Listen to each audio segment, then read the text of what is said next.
পৃথিবী বড় স্বার্থপর, দুনিয়া বড় স্বার্থপর। দুনিয়া কাউরে জায়গা দেয় না।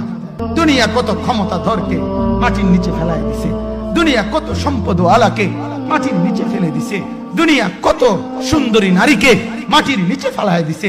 এমন বাদশা ছিল পৃথিবীতে যার হাতের আঙ্গুলের ইশারায় মানুষের গর্দান উড়াইয়ে দিত, যার হাতের ইশারায় উঠতো মানুষ, বসতো মানুষ। আজ বাদশারা নাই, আজ সম্পদওয়ালারা নাই, আজ মালওয়ালারা নাই। দুনিয়া কাউরে থাকতে দেয় না, কাউরে না দোস্ত, কাউরে দেয় না। দুনিয়া দাদারে আমার থাকতে দেয় নাই। আমার দাদারে আমি দেখছি, আজ আমার দাদা নাই। আমার নানারে আমি দেখছি, আমার নানা নাই। আমার দাদিরে আমি দেখছি, আমার দাদি নাই। আমার নানিরে আমি দেখছি, আমার নানি নাই। আমার বাবারে আমি দেখছি। দুনিয়া আমার বাপকে থাকতে দেয় নাই। আমার বাপ কবরে চলে গেছে। দুনিয়া কাউরে থাকতে